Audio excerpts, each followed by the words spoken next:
Can somebody explain to me what the heck Russia and China are doing in Alaska? Hello there, Don here from the Patriot Media Group and United Patriots of Michigan, coming at you with current events and our take on what's going on.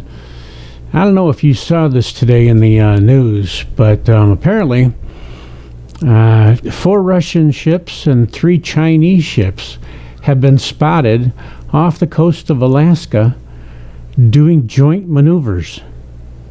Off the coast of Alaska. 86 miles off the coast of Alaska. You ever see that show Deadliest Catch? That's closer than those guys fish. That's scary. Do you realize that they could actually occupy a portion of Alaska? And to be honest with you, we really wouldn't even know it. Now, you got to think about stuff like this. That's scary. Because they could technically work together, set foot on American territory, and we would be none the wiser. And here's the scariest part, okay? Of those 4 Russian ships, one of those ships was a destroyer.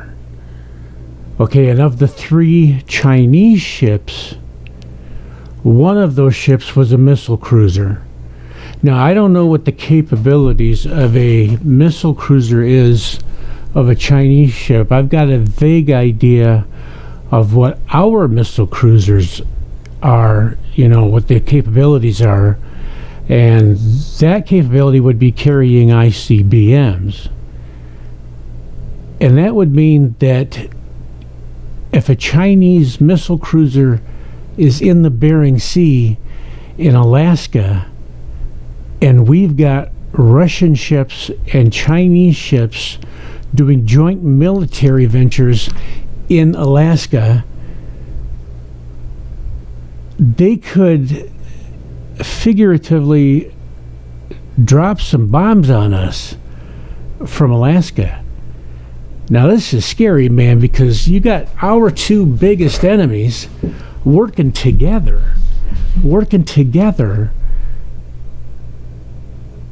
on our territory. Now, according to what I read in this document, that this is Microsoft News, MSN, comes up on my browser. What's it called? Microsoft Edge. It comes up with Edge, and it comes across in the scrolling thing.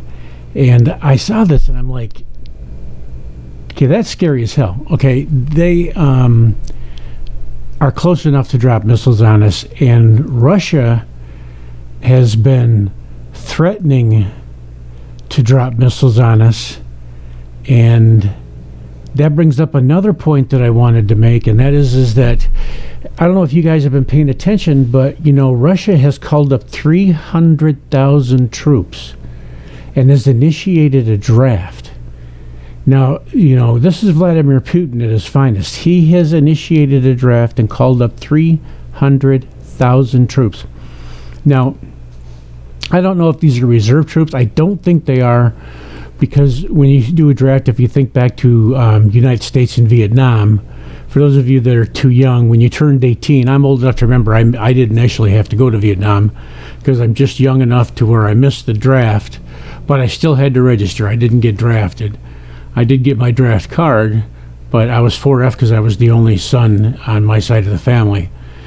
I have a brother, but he's on my dad's side of the family. Long story. Anyways, if you're not old enough to remember the draft, that means once you turn 18, you have to register.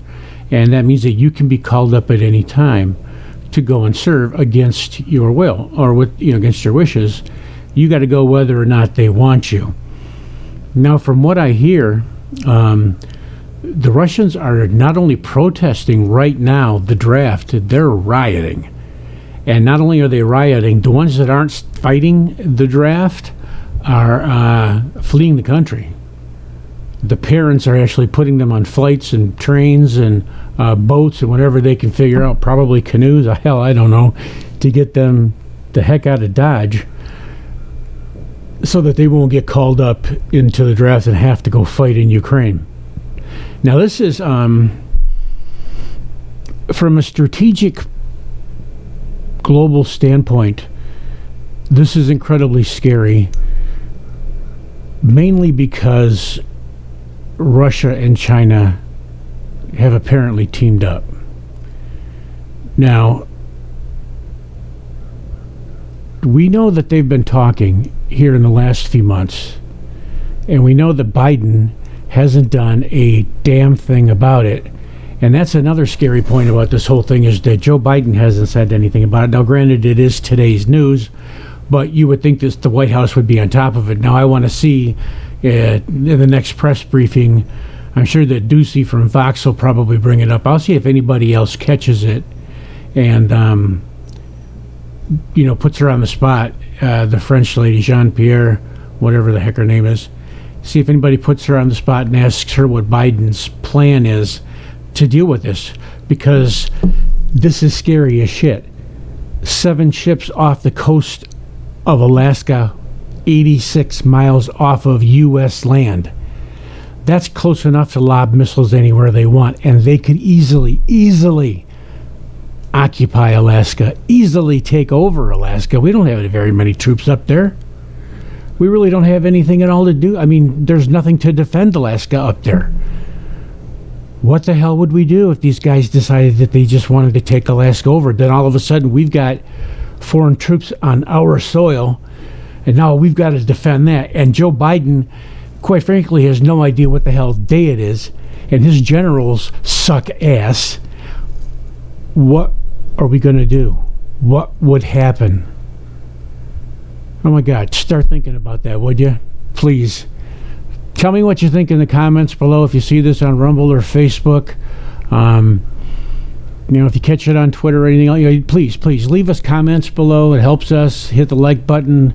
Retweet, re-Rumble, do whatever you can. Share it. Help us out here. It really helps. Tell me what you think, man. This is scary as hell. I'm scared. Tell me if it concerns you. Tell me what you think is actually happening here. Tell me if you think they're just blowing smoke. I'm telling you, if they're 86 miles off the coast of Alaska, I think that we could be in a bit of trouble. And at the very worst, they're doing some very, very bad posturing. I'm thinking Pearl Harbor type of stuff here. All right, let me know what you think. Again, Don here, Patriot Media Group, United Patriots of Michigan. Don't forget to visit our website, UnitedPatriotsofMichigan.com. Thanks for your support. We'll be talking to you soon. Don here, signing off. See ya.